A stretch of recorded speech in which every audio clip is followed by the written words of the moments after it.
Halo, wow, excited. Eh, Ketemu lagi sama aku Dika di channel Hey Dika.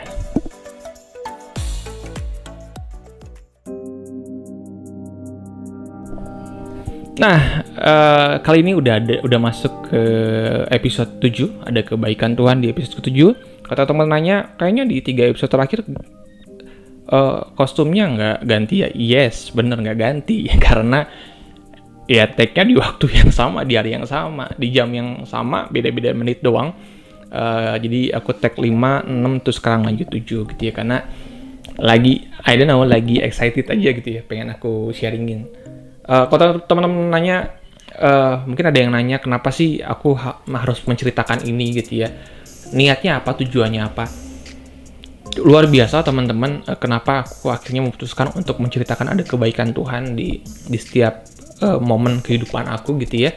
Tapi nanti setelah episode ini berakhir, udah nggak lama lagi, mungkin 1-2 episode lagi ini udah selesai gitu ya, karena udah tahunnya sudah hampir mendekati tahun 2001 gitu ya. Jadi udah selesai, tinggal menunggu kebaikan Tuhan di tahun berikutnya, 2021, 2022 dan selanjutnya.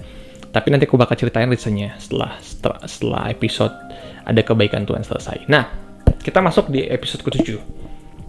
Episode ke-6 aku bilang bahwa kira-kira aku sama istri ini akan tetap stay di apartemen ini atau ngambil challenge lebih gitu ya. Ini yang menarik. Jadi waktu itu akhirnya kita kepikiran untuk di tahun 2000. Jadi kan aku sama istri itu kan kita di Kalibata itu sampai 2020. Ya, 2020 ya. Tapi di tahun 2017 gitu ya. Tahun 2017 akhirnya aku sama istri berani memutuskan untuk yuk kita beli properti dengan dana yang ada. Kita beli properti, waktu itu galau beli apartemen di rumah, dan akhirnya kita putuskan kita beli rumah. Dimana jauh teman-teman, kalau dari Jakarta, rumah yang sekarang kami tinggali itu ada di daerah Parung Panjang, di perumahan namanya Central Line Paradise. Teman-teman bisa googling kalau ada yang mau cari rumah. Di sini masih banyak unit, karena di sini dibilang kondisinya kenapa ya, aku cari rumah yang kita cari rumah, aku sama istri cari rumah yang walaupun jauh tapi aksesnya harus ada, kayak akses ke KRL, terutama KRL ya. Dan kita cari dan akhirnya di sini dapat akses ke KRL-nya cuman 5 menitan, nggak jauh. Walaupun perjalanannya ke mana, ke Jakarta Pusat mungkin 40 menitan, hampir 1 jam. 40-50 menit lah ya. Nah, balik lagi, jadi akhirnya aku sama istri memutuskan buat beli rumah. Nggak gampang teman-teman prosesnya, dari pencariannya, terus akhirnya kita pasti KPR, kita belum kuat untuk hard cash, kita KPR 10 tahun, kita beraniin buat 10 tahun biar nggak terlalu lama. Kita join income. Nah, inilah yang terjadi teman-teman. Jadi waktu proses join income ini kan, karena kenapa harus join income, karena kalau cuma salah satu pasangan itu tidak akan di-approve sama bank. Akhirnya kita harus join income. Nah, di proses join income inilah akhirnya di-approve, dan akhirnya kita nyicil rumah setiap bulannya, dan kondisinya kita masih di Kalibata. Nah, pergumulannya mulai muncul ketika akhirnya waktu itu, ketika ngambil rumah itu tuh 2017 tuh istri masih kerja di Pluit. Waktu itu masih belum pindah ke yang di Sudirman, masih di Pluit. Dan dia, singkat ceritanya, ya mungkin nggak kuat gitu ya, mungkin terlalu jauh tempatnya, akhirnya memutuskan buat resign. Waktu itu aku bilang tahan dulu, jangan resign karena kita masih punya cicilan rumah. Tapi ya udah, karena aku juga nggak tega, ya udah deh, resign aja deh, nggak apa-apa. Waktu itu pasti bergumul, waduh, ini gimana buat nyicil rumahnya, gimana buat biaya hidup gitu ya. Dan lagi-lagi Tuhan luar biasa teman-teman. Jadi di saat waktu itu istri udah resign kerja, tiba-tiba ada kebaikan Tuhan datang. Ada orang yang sebelumnya belum aku kenal datang sama aku, dan singkat ceritanya ngasih side job lah. Ngasih side job. Dan nilainya itu aku sangat-sangat cukup, bahkan lebih untuk aku pakai cicil rumah. Wow. Itu luar biasa. Itu berlangsung kurang lebih sampai 2 tahunan. Side job itu ada sebelum pandemik tentunya.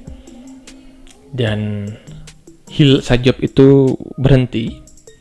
Aku nggak bilang hilang ya, tapi berhenti. Kalau hilang nggak ada lagi gitu ya. Tapi harapannya kan itu ada lagi. Itu berhenti dulu, di hold dulu, karena kondisinya waktu itu 2017, 18, 19 berhenti gitu ya, karena kondisi ekonomi kurang bagus waktu itu. Yang ngasih side job akhirnya udah deh di hold dulu, terus sampai akhirnya masuk pandemi. Tapi puji Tuhannya lagi waktu waktu akhirnya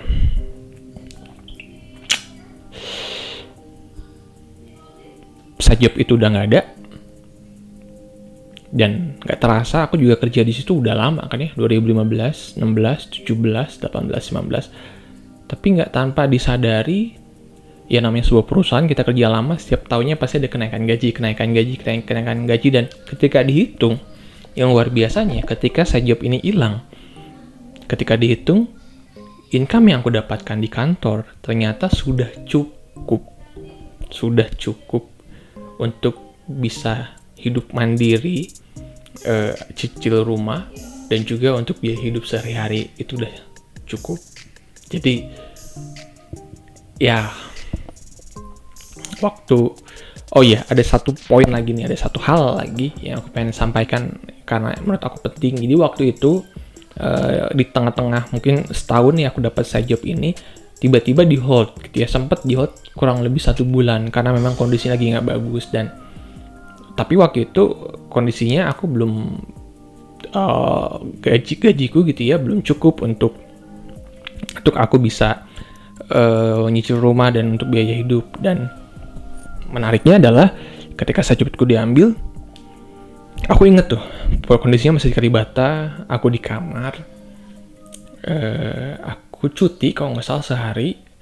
Aku memandang, karena waktu itu aku di lantai 18 teman-teman, jadi memandang ke arah luar gitu ya, karena pemandangan cukup bagus ke luar gitu di kaca kamar.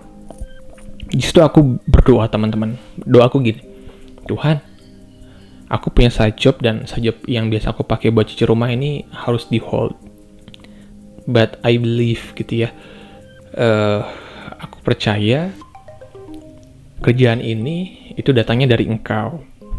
Semua yang aku punya, apapun yang aku punya gitu ya, semua materi dan lain sebagainya, itu semuanya dari Engkau. Jadi ketika itu harus hilang, aku nggak worry, aku nggak khawatir. Kenapa? Ya karena Engkau adalah sumber segalanya.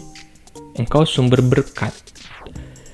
Jadi kalau aku dekat sama sumber berkatnya, aku nggak perlu khawatir ketika harus kehilangan salah satu income, karena aku merasa dekat dengan sumber berkatnya sendiri. Nggak yang berusaha buat yang tidak menyalahkan siapapun, udah berserah aja. Dan wow, amazingnya itu cuma terjadi 1 bulan kohort 1 bulan, dan berikutnya side job itu datang lagi, dan aku bisa nyicil kembali rumah dari penghasilan side job ini. Itu luar biasa teman-teman. Dan akhirnya harus mendekati pandemik, perekonomian kurang bagus, dan side job ini harus benar-benar di hold. Tapi kondisinya aku udah cukup gitu ya, penghasilanku udah cukup. Itu aja di episode kali ini. Episode berapa nih? 7 ya. Di episode berikutnya aku akan menceritakan bagaimana prosesnya, walaupun 2017 udah beli rumah, tapi kenapa belum pindah gitu ya. Banyak hal pertimbangannya bakal aku ceritakan di episode berikutnya. So, Jangan kemana-mana, tetap tontonin ini konten, walaupun mungkin kurang maksimal, tapi dukung terus supaya banyak orang yang mungkin terinspirasi, terberkati dari setiap cerita yang bisa aku sharingkan. Oke, jangan lupa subscribe, like, comment, dan share. Bye-bye.